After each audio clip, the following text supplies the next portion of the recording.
Welcome to this edition of Safety First. I'm your host, Tim Kelly, joined today by Captain Jim Judkins, who's the Emergency Management Coordinator here with the City of Suffolk. And Jim, thanks for being with us today. My pleasure.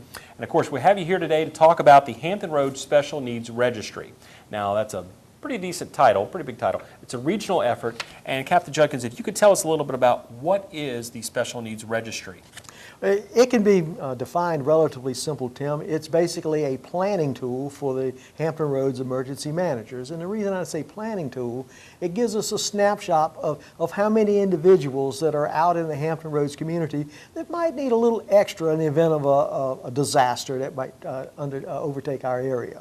Now, of course, we're taping this today, and hurricane season 2013 has already begun, but the Special Needs Registry really applies any time of year, anytime there's any kind of a disaster or a situation where people might have to be evacuated or possibly utilize shelters or have some issues where they maybe just need to get out of their homes due to a situation. Is that correct? Well, that's correct. And in long story short, Tim, we can't help you if we don't know where you are. And this gives us that snapshot of an idea where individuals may live that might need a little extra assistance in getting out safely. Now, if you could tell us kind of in general, and maybe specific as well, who needs to probably register with the Special Needs Registry? What's an ideal candidate for this? All right, well, first of all, I think we probably need to define what is actually a person with special needs. Now, the term we like to refer to is functional needs. Right. Because it encompasses a larger number of issues other than just medical. Right. For instance, if a person has a need to need a little assistance for even personal care.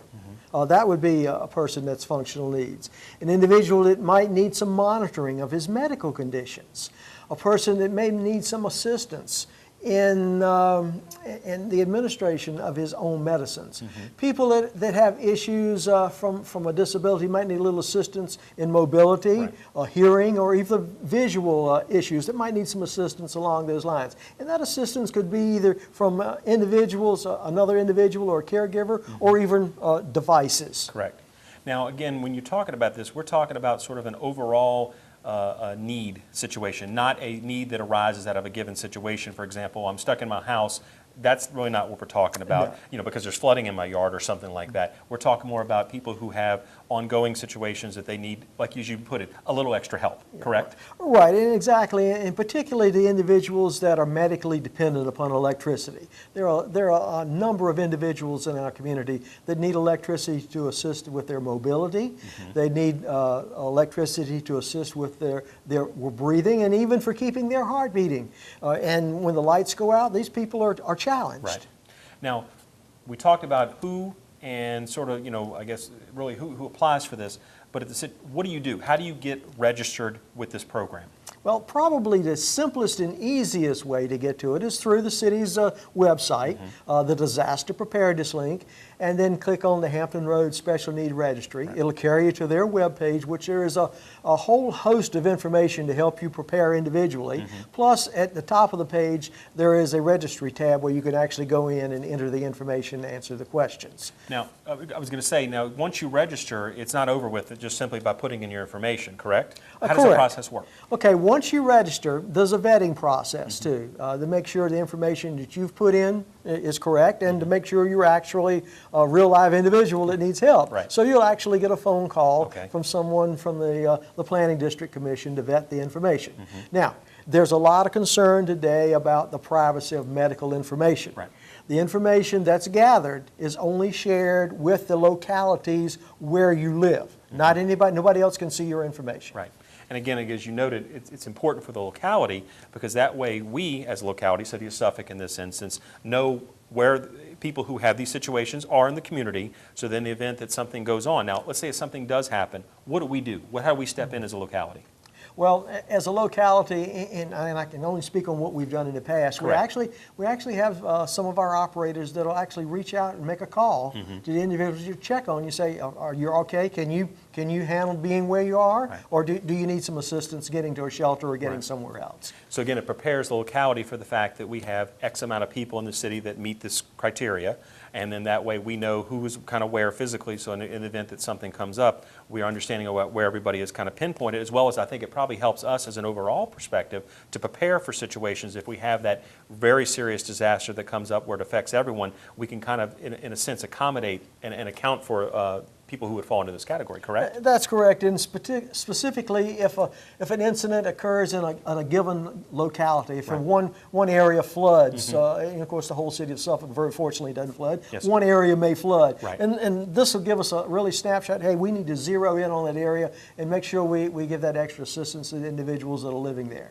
Now, and just so no one has any confusion, as far as if you're registered with the Special Needs Registry, what is it going to mean for you as an individual given a situation to come up, and what is it not? As far as example, what is it not going to provide, but what would it potentially offer you as far as a resource? Okay, first of all, we want to make it very clear Yes. that it does not guarantee you a service. Okay. This is a planning tool to assist us in making arrangements in the event of a natural disaster or man-made disaster, where we can assist you as needed. Things happen in major events. You know, it may delay us getting there. But this information and the fact it does not take the place of your individual family or individual personal plan. You know, this is a planning tool to assist you. And I believe you noted on the website that you referenced earlier, there's some great information there about what you need to do as an individual to prepare for a potential disaster or situation where you're going to be without power, you're going to be without certain resources over a period of time. So again, this is sort of a general good reminder for all of us, whether you're on the Special Needs Registry or not, to really think about your disaster preparedness plan. Absolutely. It matters no need if you're an individual or a business. There are three things that always fall into place. Make that plan. Create that kit or prepare that emergency kit with all the supplies you might need, and of course staying informed. The best way to get the most current information as to what's going on in your city and what directly affects you. And we talk about resources in the event that there is a natural disaster, or any kind of disaster that would include some evacuations and things. If you could just talk very briefly about what does it mean, or what would someone find if they go to a shelter here in the city of Suffolk, and maybe you could kind of name some of the shelters that would be open given a circumstance that precipitates that. But what services will you find, and what things do you as an individual, or make sure your family members, have for themselves when they go to a shelter?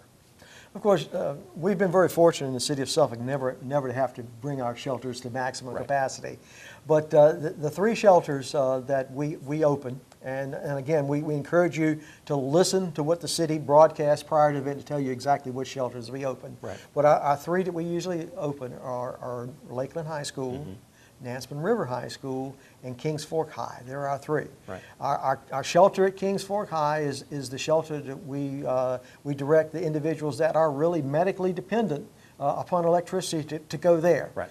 And the other shelter, Nansemond River, is our pet-friendly shelter.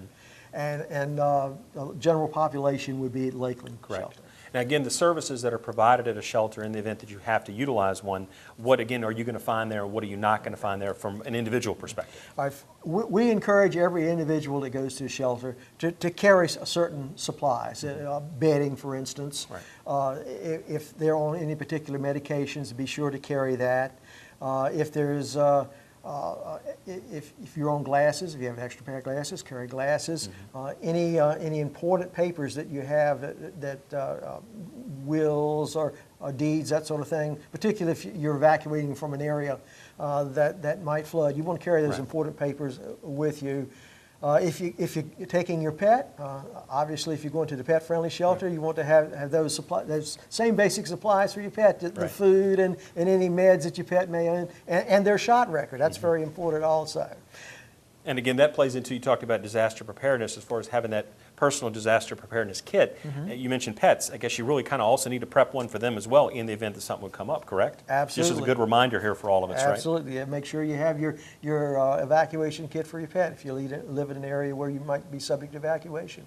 Now, Captain Judkins, as someone's watching this program, perhaps they had a few additional questions about the Hampton Roads Special Needs Registry. Is there a good contact number for them to reach out to someone, possibly yourself, to maybe just give some general information and maybe kind of point you in the right direction for that? Absolutely. The starting point for any information about any emergency preparedness in Suffolk is my office, and that number is 514-4536.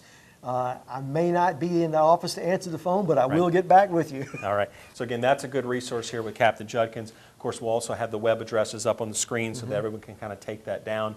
and note. So before we close out today's program, let's talk one more time about what the Hampton Roads Special Needs Registry is and what it means for people, residents, I should say, here in the city of Suffolk. Okay. No, first of all, it's a planning tool that's used by emergency managers, so we can get an idea or snapshot of how many individuals that live in a given locality that may need a little special extra assistance in their transportation, right, or in what's expected and what they might need in a shelter. You and I can live very comfortably on a bedroll in a shelter. Right. We might not like it, but we can live there. Right. But for a person with disabilities, it's not.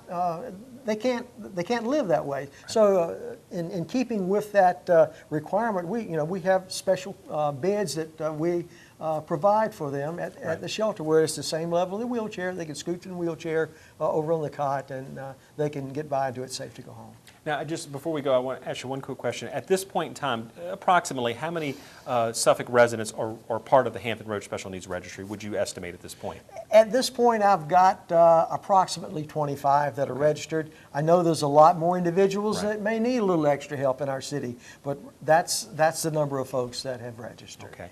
So again, we have the contact information. If you need more information about the Hampton Roads Special Needs Registry, Captain Judkins, certainly a resource here that you can utilize right here in the city of Suffolk.